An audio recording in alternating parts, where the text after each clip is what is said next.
Xin kính chào quý cô bác, anh chị, các bạn và các em. Một ngày bình an sẽ đến với tất cả mọi người. Trân trọng giới thiệu đến quý vị truyện tâm linh có thật, có tựa đề Linh cảm của người sắp chết của Duy Ly. Đây là câu chuyện hoàn toàn có thật về thế giới vô hình.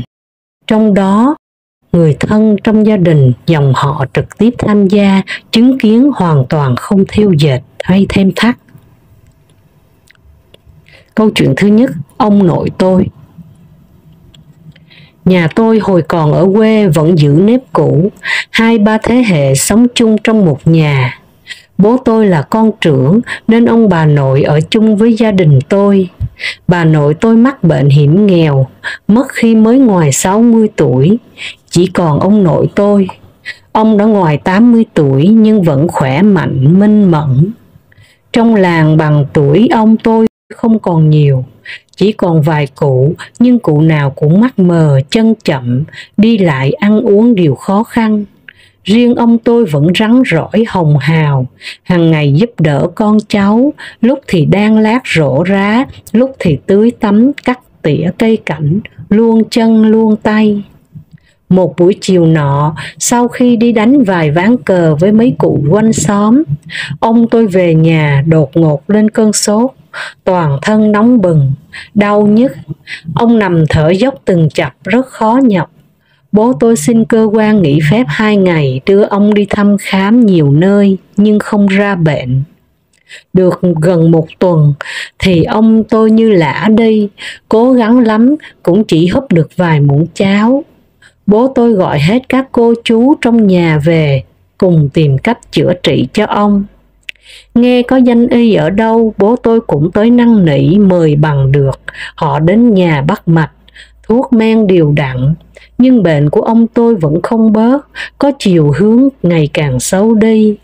Mọi người khi ấy đều bất lực, cho rằng bệnh của người già không rõ nguyên nhân thế này thì chỉ cầm cự qua ngày. Ai nấy đều chuẩn bị tâm lý cho điều xấu nhất xảy ra. Ông tôi xuống sức nhưng tinh thần vẫn còn tỉnh táo. Ông luôn động viên con cháu yên tâm, không phải lo lắng cho ông. Rất lạ là cứ tầm chiều, khi trời chạng vạng là ông luôn nhắc con cháu đóng hết cửa sổ phòng ông đang nằm. Dù khí trời mùa hè nóng hầm hập, bố tôi nhiều lần hỏi, có phải bố thấy trong người lạnh phải không? Nhưng ông không nói. Đến một hôm đột nhiên ông tôi lắp bắp miệng, cuống quýt kêu con cháu đóng cửa. Thấy vậy tôi lại gặng hỏi mãi ông mới khẽ nói, bố cứ thấy chúng nó về đứng đầy ngõ nhà mình.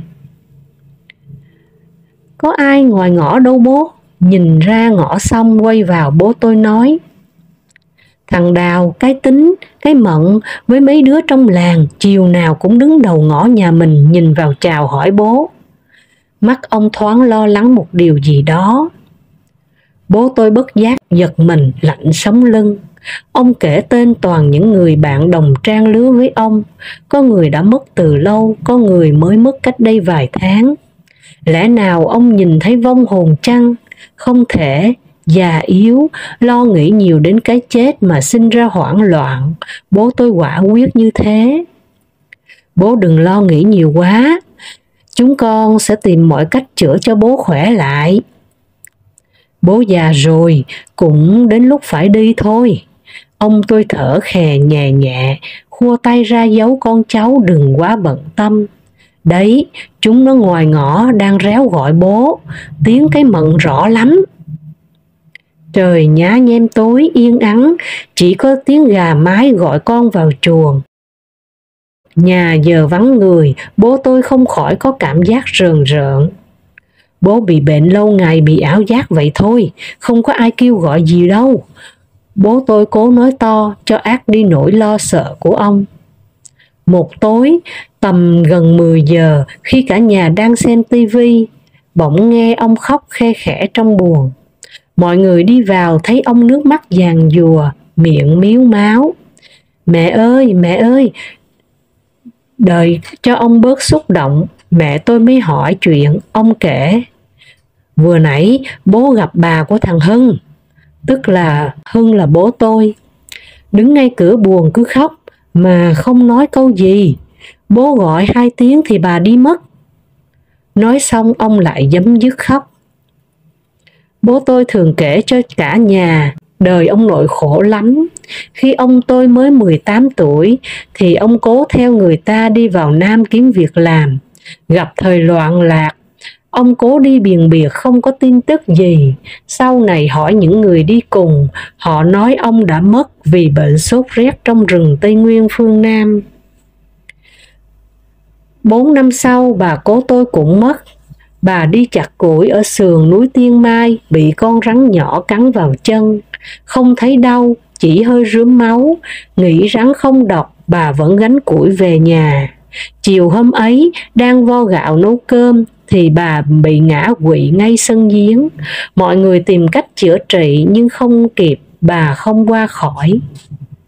Ông tôi khóc cạn nước mắt thương mẹ, tuổi cho phận mình phải bơ vơ côi cút không nơi nương tựa. Để kiếm miếng cơm ăn, ông phải đi ở làm công cho nhà ông quản nghi.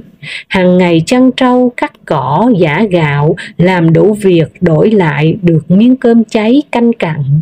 Tối ngủ vật vã nơi góc hè xó bếp. Mãi sau này có người họ xa giúp đỡ ông mới thoát được cảnh đi ở cơ cực. Nay tuổi già đau bệnh, không hiểu vì sao ông lại thấy toàn người đã mất.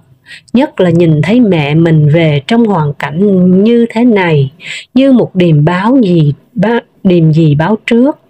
Bố tôi lo lắm, nhưng không biết xử trí thế nào.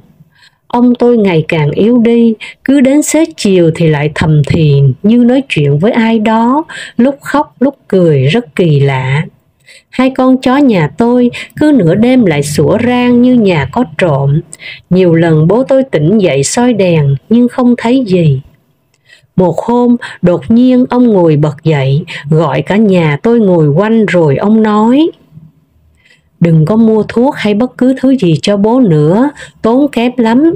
Trái cây với đường sữa này cho bọn trẻ nó ăn đi, bố già rồi cũng về với tổ tiên thôi. Dù thế nào các con cũng phải sống, có tình người, có đạo đức." Quỷ thần hai vai luôn soi xét. Ông còn muốn nói nữa, nhưng cơn ho bật lên, bố tôi đỡ ông nằm xuống. Từ hôm ấy, ông không ăn uống gì cả, ai hỏi cũng không nói, chỉ giơ bàn tay làm dấu. 2 ngày sau, ông tôi mất. Lúc đó mọi người mới hiểu, ông đã biết trước ngày mình mất. Thông lệ người ta thường đốt đồ đạc của người chết, nhưng bố tôi giữ nguyên mọi thứ trong phòng của ông. Bố bảo như thế, con cháu luôn có được cảm giác ông vẫn còn bên cạnh, che chở bảo ban dạy dỗ. Sau ngày ông mất 3 hôm, cứ tầm 10 giờ tối, có một con muỗng xanh đậu trên đỉnh màn giường ông. Thỉnh thoảng, con muỗng bay lên bàn thờ, rồi lại bay vào phòng ông. Hơn 1 tháng sau thì không thấy con muỗng xuất hiện nữa. Câu chuyện thứ 2, cô bạn cùng lớp. Thời phổ thông, tôi học chung với một cô bạn rất dễ thương tên Thu Thủy. Thật trùng hợp, tôi và bạn ấy cùng thi vào trường sư phạm, học cùng khoa, cùng lớp, chúng tôi chơi với nhau rất thân. Khi ra trường đi dạy, chúng tôi lại dạy cùng trường, cùng trong một huyện vùng sâu của tỉnh, rồi chúng tôi lần lượt tập lập gia đình. Vợ tôi làm giáo viên, chồng Thủy làm bên xây dựng, cùng chuyên môn nên hai chúng tôi thường gặp nhau trao đổi công tác giảng dạy. Bẵng đi một thời gian, tôi nghe tin bạn ấy bị bệnh, vợ chồng tôi sang thăm. Thủy khi đó gầy gò tông teo, da xanh như tàu lá, giọng nói thều thào yếu ớt. Sau đó Thủy phải nghỉ dạy 2 năm để chữa trị. Căn bệnh này tôi đọc trên mạng được biết nó là bệnh hiếm gặp, rất nguy hiểm. Hiện nay trên thế giới chưa có phác đồ điều trị dứt điểm được. Bạn bè cùng lớp chúng tôi luôn động viên để bạn lạc quan mà chiến thắng bệnh tật. Thủy và gia đình cũng rất kiên trì, tháng nào cũng đều đặn lên bệnh viện Chợ Rẫy thăm khám lấy thuốc. Cuối cùng, bằng sự nỗ lực của bản thân và tốn kém một khoản không nhỏ tiền chạy chữa, Thủy dần bình phục. Bạn bè cùng lớp tôi ai cũng mừng cho bạn ấy. Bạn ấy đi dạy trở lại, nhà trường thương cảm bệnh hiểm nghèo nên cũng ưu ái bố trí cho bạn dạy ít tiết hơn. Tuy thế, căn bệnh quái ác vẫn hoành hành. Thỉnh thoảng, Thủy vẫn bị ngất xỉu trên bục giảng, học trò phải xúm lại dìu cô xuống văn phòng nghỉ ngơi. Hàng ngày, hàng giờ, bạn ấy nỗ lực với cuộc chiến không ngừng nghỉ căn bệnh quái ác của mình. Tôi và các bạn cũng chỉ biết động viên an ủi bạn, không làm gì khác hơn được. Ai cũng biết bệnh này không có phương cứu chữa, chỉ kéo dài sự sống mà thôi. Một hôm tôi vào trường Thủy dự giờ thăm lớp. Giờ giải lao, tôi mời Thủy ra quán nước gần trường trò chuyện. Trao đổi chuyên môn một hồi, bỗng Thủy hỏi: "Cậu có tin thế giới tâm linh tồn tại không?" Ngẫm nghĩ một lúc tôi nói: "Mình tin là có, trình độ khoa học hiện nay chưa thể lý giải được nhiều điều. Mấy bữa nay tớ thường gặp ác mộng sợ lắm cậu ạ." Thủy trùng giọng xuống, ánh mắt nhìn xa xăm, mơ hồ lo lắng một điều gì đó. Tôi bảo: "Cậu đừng cả nghĩ, cứ lạc quan lên, bữa nay mình thấy cậu khá hơn nhiều rồi đấy, da dẻ hồng hào, tươi tắn hơn hẳn kỳ trước."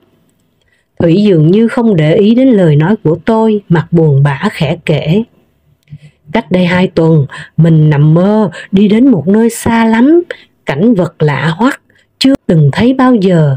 Thế rồi mình lạc vào một căn nhà gỗ, xung quanh chạm khắc nhiều hình thù kỳ dị. Mình đang ngơ ngác thì thấy có 3 người phụ nữ mặc áo đen, quấn khăn trên đầu như các bà sơ ở nhà thờ, từ trong phòng bước ra. Người đi đầu tiến lại gần mình hỏi: 'Cháu có phải tên Huỳnh Thị Thu Thủy đúng không?'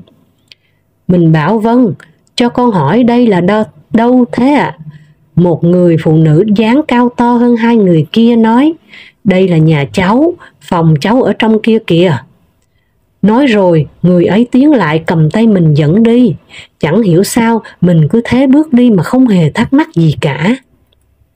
Họ dẫn mình vào một căn phòng rất rộng, khắp nơi được thắp bởi hàng trăm cây nến, 4 bức tường treo kín những bức tranh về Thiên Chúa. Giữa gian phòng có một quan tài màu nâu. Người phụ nữ cao lớn chỉ tay về chiếc quan tài rồi bảo: 'Chỗ cháu nằm ở kia kìa, tới đi.' 3 người phụ nữ dẫn mình tới gần rồi mở nắp quan tài ra. Mình thấy bên trong được trải vải trắng tinh. Sau đó họ đỡ cho mình nằm trong quan tài rồi đậy nắp lại. Lúc này mình mới hoảng sợ gào khóc thật to: 'Ba mẹ ơi, cứu con với!' Phải một lúc lâu sau, nắp quan tài được tung ra. Ba mình từ đâu giang tay ôm mình kéo ra khỏi quan tài. Đến đấy thì mình tỉnh giấc. Giấc mơ thật đến nỗi khi mình tỉnh dậy tim đập loạn xạ, toát hết cả mồ hôi. Đúng lúc đó phòng mình đang bật máy lạnh. "Ôi, mộng mị thôi mà," tôi nói. "Mình cũng gặp ác mộng suốt có sao đâu. Mình nghĩ về cái gì thì giấc mơ nó tái hiện ra các cảnh đó. Cậu lo nghĩ bệnh tật nhiều quá nên nó tái hiện cảnh chết chóc mà thôi. Đừng suy nghĩ nữa, lạc quan lên." Thủy không nói nữa, trầm ngâm nghĩ ngợi. Một tuần sau, tôi gặp Thủy trong shop quần áo Trâm Anh. Thủy đang lựa mấy bộ đồ. Thấy tôi, Thủy buột miệng nói: "Đời sống có mấy đâu, phải mặc cho đẹp." "Thì đấy, cậu cứ lạc quan lên, đảm bảo với cậu không bao giờ mơ thấy ác mộng nữa đâu." Tôi cười nói. Mình không nghĩ ngợi gì nhiều, tối qua lại thấy ác mộng đó. Rồi Thủy kể: "Mình vẫn thấy ngôi nhà ấy, vẫn 3 người phụ nữ ấy, vẫn dìu mình nằm trong chiếc quan tài giữa nhà. Lần này mình khóc, gào khóc dữ dội, bỗng lửa ở đâu bùng lên cháy bao quanh quan tài. Mình đạp mạnh quá, nắp quan tài bung ra, mình nhổm dậy thì thấy rất nhiều người thân đang đứng xung quanh. Ai cũng nghe tiếng rõ mẹ mình kêu: 'Thủy ơi, Thủy ơi!' Mình gào lên: 'Mẹ ơi, ba ơi, cứu con với!' Nhưng kỳ lạ, tất cả ai cũng đứng khóc, không một ai vào cứu mình cả. Thế là mình tỉnh giấc." Lần này kể xong, Thủy tươi tỉnh, không thấy lo âu như trước. Cậu thấy bộ này mình mặc có hợp không? Thủy giơ bộ đầm màu trắng ra hỏi tôi. Ừ, đẹp lắm, tôi nói. Thấy Thủy cầm trên tay bộ nào cũng màu trắng, tôi bảo. Sao cậu lựa nhiều bộ màu trắng thế? Chọn thêm màu khác cho đa dạng đi. Chẳng hiểu sao mình cứ thích màu trắng. Cậu ở lại chọn đồ nhé, mình về trước đây. Nói xong Thủy lặng lẽ ra về. Nhìn bóng Thủy nhỏ dần trên đường phố ồn ào náo nhiệt, tôi cảm thấy thật xót xa cho bạn ấy. Một người bạn hiền hòa dễ mến, luôn chân thành hết lòng vì bạn bè. Vậy mà giờ đây, tấm thân nhỏ bé ấy ngày đêm phải chống chọi với căn bệnh hiểm nghèo. Đã thế, giờ ác mộng lại cứ bám riết bạn ấy, giấc ngủ luôn phải hoang mang, lo sợ không được thảnh thơi, yên bình. 3 hôm sau, tầm 9 giờ tối, có điện thoại, nhấc máy lên, giọng thằng Hùng, bạn cùng lớp tôi với Thủy, buồn bã nói. Thủy nó mất rồi mày ạ, xe đang đưa nó từ bệnh viện Chợ Rẫy về đây. Tối nay tụi mình sang nhà đón nó về nhé. Tôi sững sờ bàng hoàng, như không còn tin vào tai mình nữa, mới gặp bạn ấy đây thôi mà giờ này. Tối ấy bạn bè, người thân đến nhà đón Thủy ra về trên chiếc cứu thương của bệnh viện, ai cũng ngậm ngùi thương xót. Giờ đây họ không còn được thấy nụ cười xinh tươi, hiền hậu, dáng người nhỏ bé đầy nghị lực ấy nữa. Cuộc đời thật trớ trêu, ở hiền lại chẳng gặp lành, tai ương bất chợt ập đến, cướp đi một người bạn thân thương của tôi. Hôm đưa tiễn Thủy về nơi an nghỉ cuối cùng, tôi và các bạn cùng lớp lặng lẽ đứng dưới hiên nhà thờ. Nghe vang vọng tiếng cầu nguyện trong thánh đường mà ngậm ngùi xót xa. Bạn ấy ra đi vội vàng khi tuổi đời còn quá trẻ, bỏ lại người chồng hiền hòa và 2 đứa con thơ dại. Chiếc xe tang lặng lẽ lăn bánh ra nghĩa trang trong một buổi sáng âm u ảm đạm. Chúng tôi thả những nắm đất xuống huyệt mộ, nguyện cầu cho bạn về với vòng tay của Chúa, rũ bỏ bụi trần ra đi thanh thản. Độ vài tháng sau, tôi có một giấc mơ rất kỳ lạ. Tôi mơ thấy gặp rất nhiều bạn bè cùng lớp đang chơi đùa dưới sân trường cũ. Tôi kinh ngạc khi thấy Thủy cũng có ở đây. Tôi thầm nghĩ, Thủy đã mất rồi sao lại có ở đây nhỉ? Chúng tôi ngồi quây quần bên nhau. Tôi nắm lấy tay Thủy thì thấy lạnh ngắt. Tôi bèn hỏi, Thủy đã xuống khỏi âm rồi sao còn ở đây? Bạn ấy cười rồi bảo, thì mình xin lên chơi với các cậu đấy, nhớ các cậu quá, cậu có sợ tớ không? Mình là bạn bè mà, gặp nhau là mừng rồi sao lại sợ, mà cậu xuống đấy có thấy gì lạ không, kể cho mình nghe với. Tớ đã xuống hẳn dưới đấy đâu mà biết. Ha ha, tiếng cười của Thủy lành lạnh, nghe ghê thế nào ấy, không giống như khi trước. Lúc ấy tôi bừng tỉnh, toàn thân lạnh toát, chân tay sởn gai ốc. Có lẽ Thủy vẫn lưu luyến cõi trần, chưa thể rời đi được. Bạn ấy báo mộng cho tôi rằng bạn ấy vẫn còn quanh quẩn đâu đây, nhìn người thân, gia đình, bạn bè từ một thế giới khác. Câu chuyện thứ 3, thầy chủ nhiệm. Tốt nghiệp sư phạm xong, tôi được điều về một trường vùng sâu giảng dạy. Thật trùng hợp, tôi dạy cùng trường với thầy chủ nhiệm cũ của tôi, thầy Đờn, mới chuyển về đó. Thầy dạy văn, thời đi học, thầy rất quý tôi, thầy vẫn luôn bảo, em viết văn rất tốt, sau này có khi trở thành nhà văn cũng nên. Tôi bảo, em chẳng chuyên sâu được thứ gì, mỗi thứ biết một tí thầy ạ. Em nghĩ sau này chắc cũng chẳng thành danh ở mảng gì được. Phải tự tin lên chứ em, thiên tài chỉ có 1%, còn 9,19 là mồ hôi mà. Làm cái gì cũng phải quyết tâm, không ngại khó khăn. Tôi biết thầy động viên, chứ xét bản thân tôi tự thấy chả có năng lực gì nổi trội. Văn chương thì tôi cũng có một tí tẹo gọi là viết được, để cho hay, cho có số má thì còn lâu. Vì thế khi học sư phạm tôi chọn học ngành vật lý. Ấy thế nhưng cái máu văn chương vẫn động lại một ít. Rảnh rỗi tôi lại ngồi vào viết một bài thơ hay một truyện ngắn nào đó để giải trí. Thầy trò cùng trường nên ngoài nghĩa thầy trò giờ đây còn lại tình đồng nghiệp, nên tôi với thầy cứ rảnh rỗi lại đàm đạo chuyện văn chương thế sự.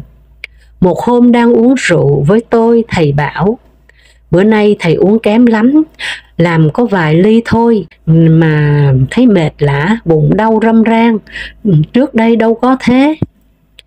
Thầy sang bệnh viện khám thử xem. Tuần trước thầy khám rồi, họ bảo viêm tá tràng, cho một bịch thuốc, uống hoài không đỡ. Vậy thầy nghỉ vài ngày lên Sài Gòn khám cho chắc. Trên đó thiết bị máy móc hiện đại, bác sĩ tay nghề giỏi, chẩn đoán chính xác hơn. Vài hôm sau, tôi thấy thầy đi Sài Gòn. Vừa khám xong, chưa lên xe thầy đã gọi điện cho tôi. Giờ thầy không uống được rượu với em rồi, bệnh nặng lắm em ạ. Bệnh nặng là bệnh gì hả thầy? Tôi gặng hỏi. Ngần ngừ một lúc thầy mới nói giọng trầm buồn: ung thư bao tử em ạ. Trời, có chắc không thầy? Thầy đi khám vài nơi xem sao, có khi họ đoán nhầm đấy. Tôi hốt hoảng. Không nhầm đâu em ơi, thầy cũng ngờ ngợ trước khi đi khám rồi, nên cũng không có gì bất ngờ. Nhưng mình phát hiện sớm, chắc là chữa trị được. Tôi an ủi thầy. Giai đoạn cuối rồi em ạ. Trời ơi, tôi kêu lên, tai tôi ù đi, choáng váng khi nghe tin này. Ung thư giai đoạn cuối là cầm chắc án tử rồi. Căn bệnh quái ác này khó phát hiện, khi có triệu chứng thì thường nó đã là giai đoạn cuối rồi. Thật đau xót. Nhiều người vẫn chữa khỏi đấy thầy ơi, thầy đừng lo lắng quá nhé. Tôi còn định động viên thêm thì thầy đã tắt điện thoại.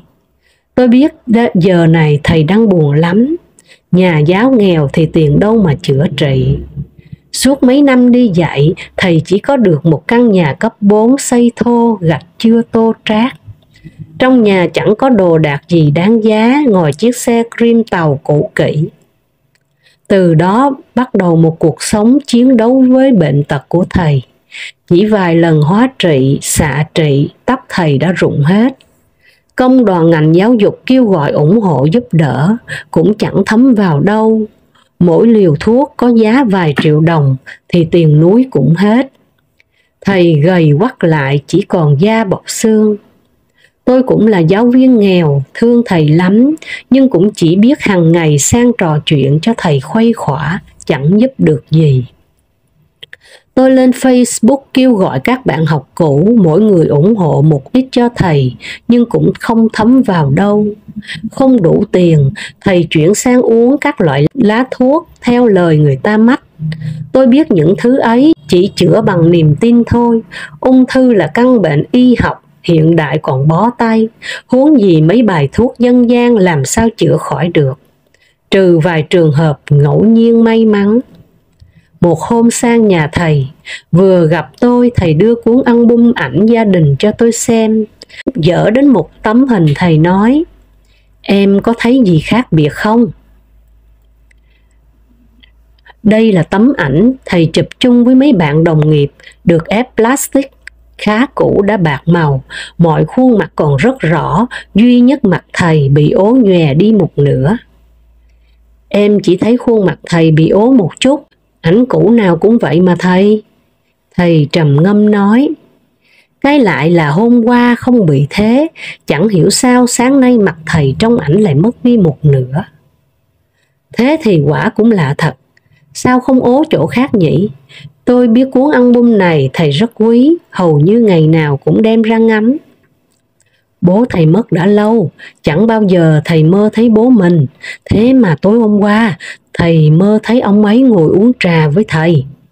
Ông còn mắng sao nhà cửa nhếch nhác thế, không dọn cho nó gọn gàng đi, khách khứa đến người ta cười cho. Tôi rùng mình sợ hãi, hay là một linh cảm chẳng lành sao? Tôi vội nói lãng sang những chuyện vui khác cho thầy không chú tâm vào giấc mộng mị lạ đó. Vài bữa sau, tôi qua nhà, thấy thầy đang lúi húi góc vườn trồng một khóm hoa vạn thọ. Tôi lại gần giúp thầy một tay. Thầy vừa sang xin ông hàng xóm đấy, Hoa này đẹp và thơm thật. Thầy nói. Quái lạ, tôi thầm nghĩ, thân thiết với thầy từ lâu, chỉ nghe nói thầy thích hoa thạch thảo tím.